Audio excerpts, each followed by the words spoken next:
The morning I signed my name on a $2.3 million contract with Hargrove Medical Systems, I cried in my car for 10 minutes before driving home. Not because I was sad, because I couldn't believe it was real. I'm a physical therapist. I'd spent 7 years building a private practice from a single rented room in a strip mall in Columbus, Ohio, into a 4-location clinic group with 18 staff members. I'd done it while paying off $190,000 in student loans. I'd done it while splitting holidays between two parents who hadn't spoken to each other since I was 11. I'd done it completely alone, without a single family member who understood what I was building or why. And that afternoon, Hargrove, one of the largest regional hospital networks in the Midwest, had agreed to bring all 4 of my clinics into a preferred partnership contract worth $2.3 million over 3 years. It meant guaranteed patient referrals, co-branding, and the kind of institutional credibility that would have taken me another decade to earn on my own. I sat in my car outside the Hargrove offices on 5th Avenue, and I let myself feel it. Every 5 a.m. morning, every Saturday I spent doing billing instead of sleeping. Every birthday dinner I'd missed because I had payroll to run. It had been worth it. I drove home thinking I would finally have something to celebrate with my family. I should have known better.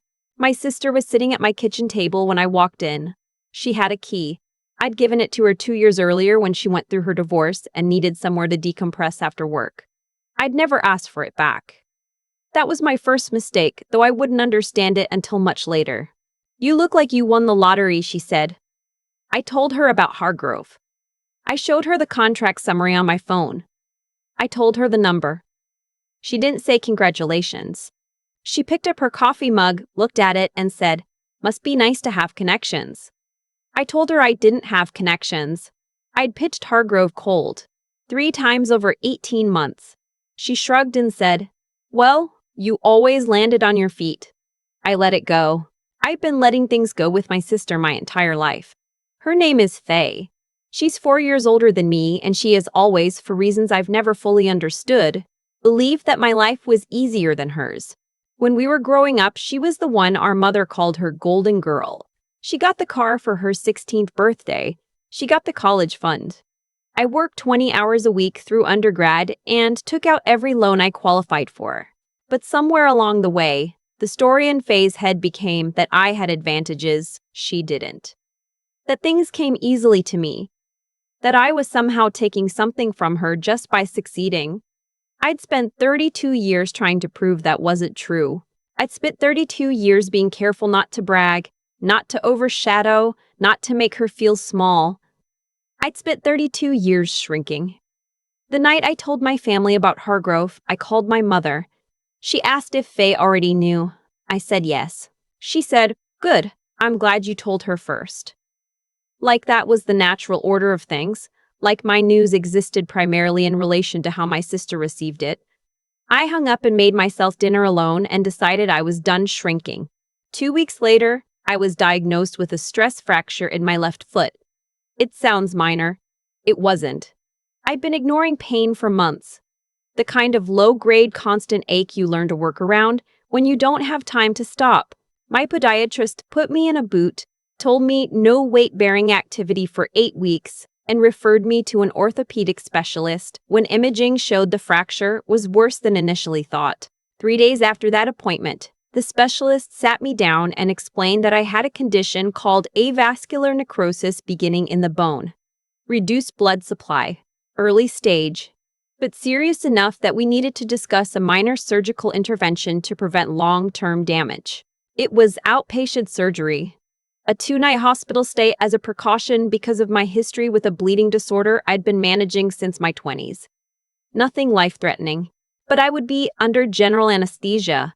I would be alone in a hospital, and I would need someone to drive me home and stay with me for the first 48 hours. I called Faye. She said she could do Thursday. I scheduled the surgery for Thursday. She didn't show up. I woke up from anesthesia in a recovery bay with a nurse named Deb holding my hand because there was no one else there. Deb told me she tried the number I listed as my emergency contact, Faye, and had gotten voicemail. She'd tried 3 times. I lay there with my foot in a surgical dressing and a cotton ball taped to the inside of my elbow, and I stared at the ceiling tiles and I thought, okay, This is who she is. I know this. I'll figure it out. I called a friend from my running group, Tetra, and she came and picked me up without asking a single question except, "Have you eaten?" She drove me to my apartment and stayed for 2 days and made me soup and never once made me feel like a burden.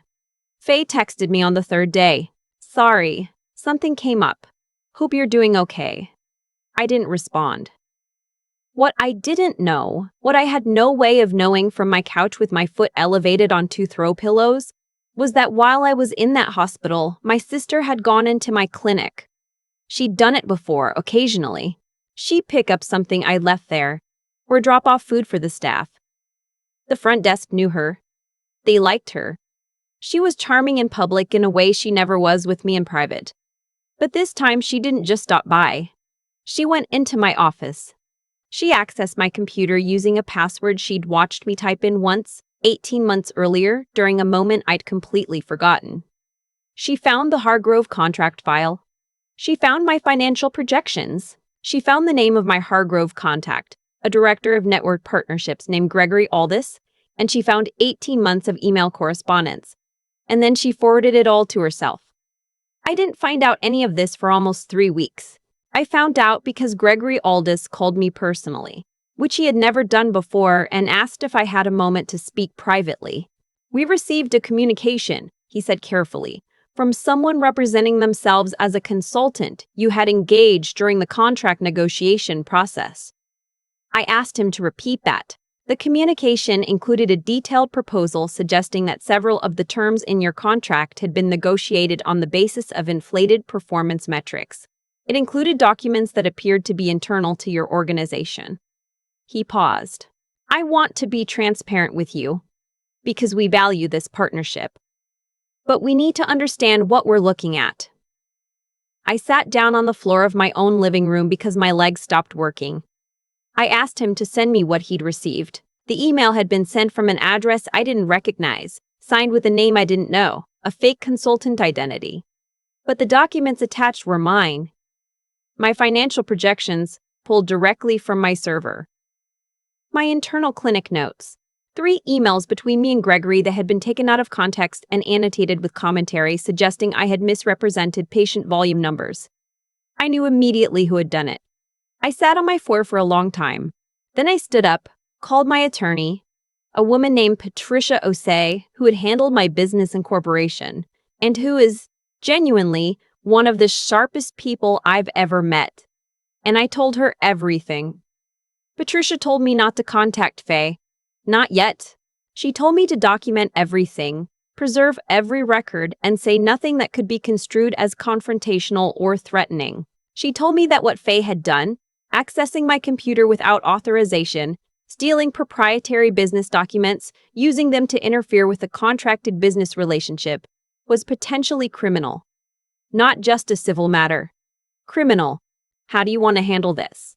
Patricia asked me. I told her I wanted to do it right. It took 6 weeks. 6 weeks of the hardest stillness I have ever practiced. I went to work every day. I smiled at my staff. I attended a follow-up meeting with Gregory and Patricia where we walked Hargrove's legal team through the actual documentation, the real version, with full context. With every performance metric verified by our third-party billing software and an independent audit Patricia had commissioned within 48 hours of that first phone call. Gregory told me privately after that meeting that Hargrove was standing by the contract. Meanwhile, Patricia had hired a digital forensics specialist who traced the fake consultant email account back through its registration, a burner account created using a free VPN service, but paid for with a debit card. That debit card connected to an account in Faye's name. The forensic specialist also recovered metadata from the documents Faye had attached to her email. The documents had been accessed, modified, and saved on a device registered to Faye's personal Apple ID, the same ID connected to the MacBook she'd signed into on my office computer the day she accessed my files. My attorney filed a police report. The detective assigned to the case was thorough. He interviewed my front desk staff, who confirmed Faye had been alone in my office that day. He obtained a warrant for Faye's email records. He found not just the fake consultant email, but a second thread. Faye communicating with a former employee of mine, a billing coordinator named Trace, who had left my clinic 8 months earlier under circumstances I'd rather not detail.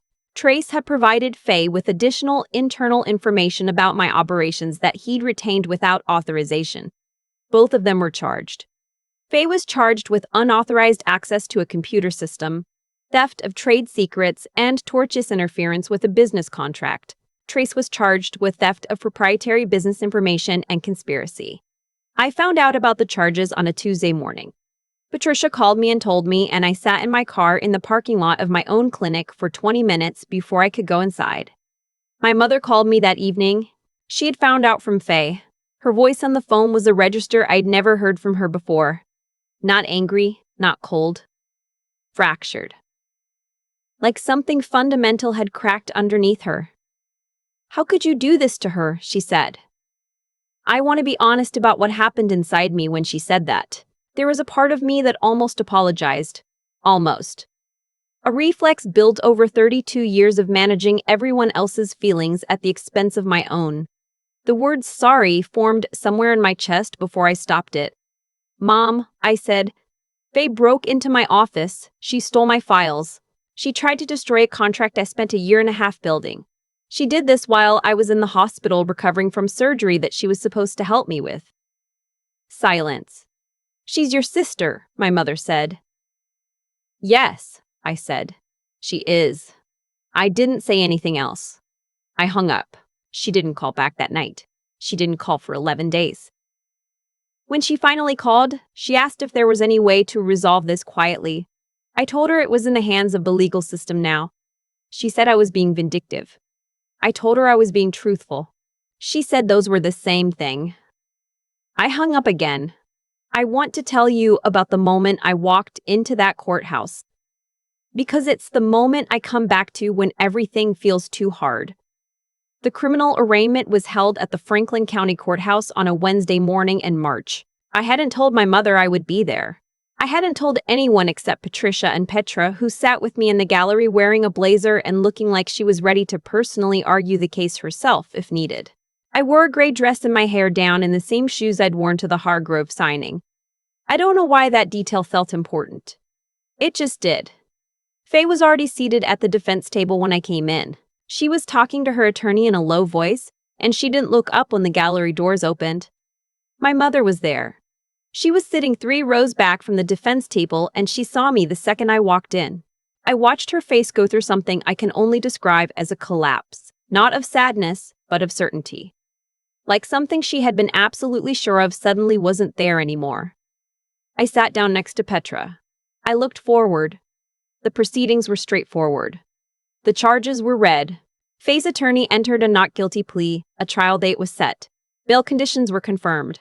But before the judge concluded the session, he looked over the case file and made a remark that I hadn't expected and that Patricia later told me was unusual, but not unprecedented. He noted that the interference with the contracted business relationship, combined with the unauthorized computer access, represented a pattern of deliberate economic harm. He said that, in his experience, cases like this one tended to be accompanied by a personal relationship between the parties that the court would be attentive to going forward. He looked at Faye directly when he said it. Faye was looking at the table. My mother made a sound behind me. I don't know how to describe it. It wasn't a word. It was just a sound, and it was the most honest thing I'd heard from her in years. Outside the courthouse afterward, my mother approached me. She looked 10 years older than she had when I'd last seen her at Christmas. She opened her mouth twice before anything came out. "I didn't know," she said finally. "About what she took, about the hospital." A pause. "About all of it." I believed her, actually. I believe she genuinely didn't know the full picture.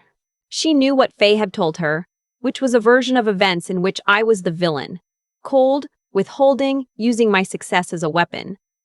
She'd been living inside that version for so long she'd stopped questioning it. "I should have asked," she said. "I should have asked you." I nodded. I didn't hug her. I wasn't there yet. Maybe I'll get there eventually. I don't know. What I know is that I'm not responsible for managing the distance between what she believed and what was true. She is. The trial was 7 months later.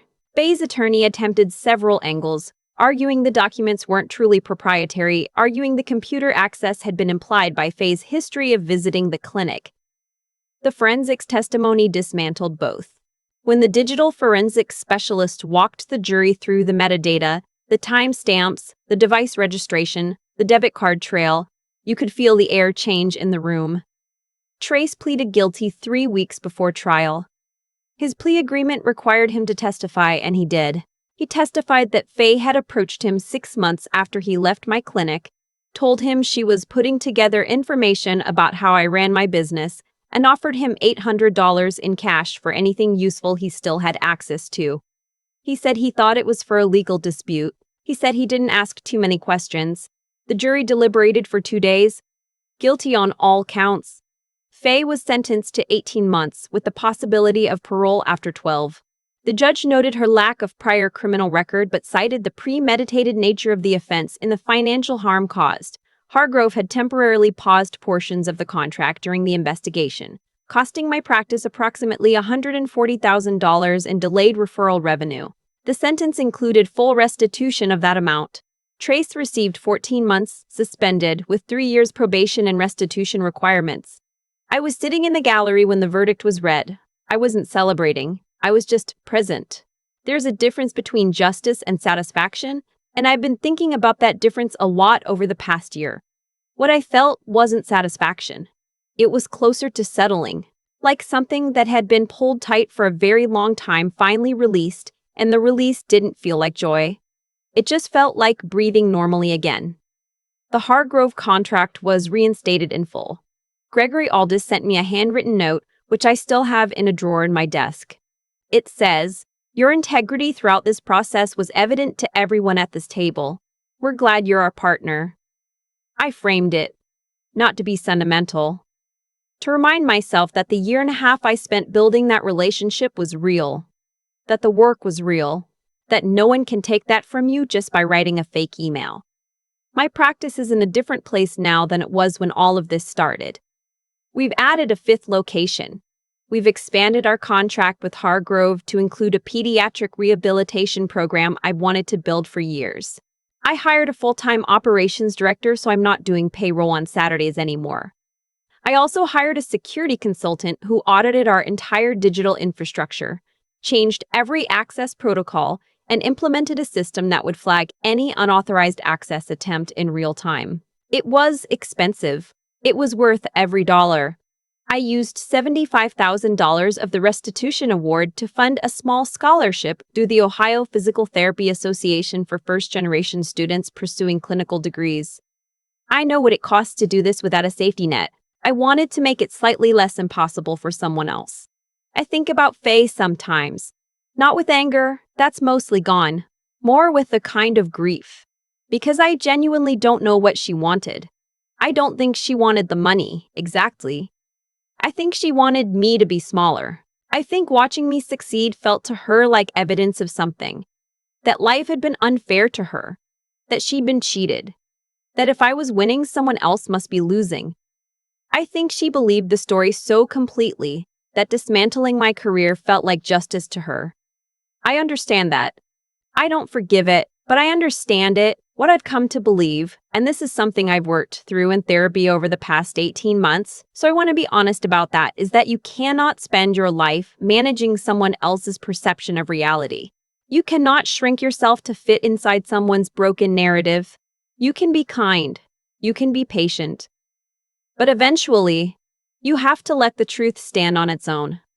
The truth stood. It just took a courthouse in Columbus and a digital forensics specialist and 11 months of the most exhausting stillness I've ever practiced. My foot healed completely, by the way. The surgical intervention worked. I ran a 10K last October, which I would not have done if I'd kept ignoring the pain and pretending everything was fine. There's probably a metaphor in that. I'll let you decide what it is. If you've been carrying something that someone else convinced you was your fault, if you've been shrinking inside a story that was never true, I want you to hear this. Document everything. Get an attorney. Stop explaining yourself to people who have already decided what they're going to believe. And when you're ready, stand up. The truth is a better strategy than revenge. It just takes longer. I'm still standing. That's enough. I've thought a lot about what actually caused all of this. Not just Faye's choices, but the whole chain of events that led to a Tuesday morning phone call from Patricia telling me my sister had been found guilty on every count. What I keep coming back to is this. The damage Faye did wasn't really about the documents she stole or the fake email she sent to Gregory. That was just the action. The root of it was something much older. A story she had been telling herself for decades. A story in which my success was evidence of her failure. She watered that story every year. She fed it every time I got something she didn't. And eventually it grew into something that made her feel justified doing what she did. That's what happens when you let a false narrative live rent-free in your head long enough. It starts to feel like truth. And once it feels like truth, almost anything feels like a reasonable response to it. I'm not saying that to excuse her. I'm saying it because I think it's important to be honest about how people actually end up doing the things they do. It's rarely because they woke up one morning and decided to be cruel. It's usually because they've been quietly building a case against you for years, and one day the case felt airtight enough to act on. What I also keep thinking about is the 6 weeks between finding out what Faye had done and the day the police filed charges. 6 weeks of going to work every day and saying nothing.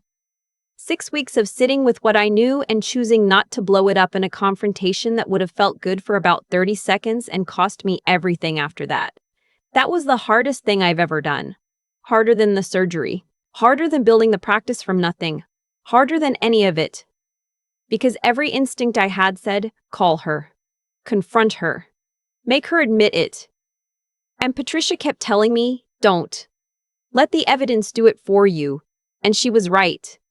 The evidence did it far more completely than I ever could have. There's something I've come to believe about intelligence that I didn't fully understand until this happened. Being smart isn't about having the right answer first. It's about being willing to wait until you have enough information to act correctly. It's about resisting the pressure to react before you're ready. Faye acted on incomplete information. She thought she could take what I'd built and walk away clean. I waited. And waiting meant that when I finally did act, there was nothing left to question. The moral piece is harder to talk about because morality sounds like rules, and this didn't feel like rules. It felt like a choice, made over and over again. To be the kind of person whose word could hold up in a room full of lawyers and a jury and a judge. Every time I told the truth exactly as it happened, to Gregory, to Patricia, to the detective, to the court, I was making a deposit into something I couldn't see yet but trusted was building. And it was. It built into a verdict. Faye had more resources than I did at every point in this process. She had family support I didn't have. She had a head start on the plan. What she didn't have was patience, or honesty, or the willingness to play a long game without cheating. Those three things, patience, honesty, the long game, are the only reason I'm still standing and she's not. Petra asked me once, toward the end of all of it, whether I wished I had handled it differently. I thought about it for a long time before I answered. I told her, no, not one day of it, because every day of that process taught me something about who I was under pressure. And it turns out I'm someone who, when everything is stripped away, keeps going. Not because I had to, because I chose to. That's the only thing that actually belongs to you in the end. Not the contract, not the verdict. The choice, made every single day, about what kind of person you're going to be. I made my choice. And I can live with it.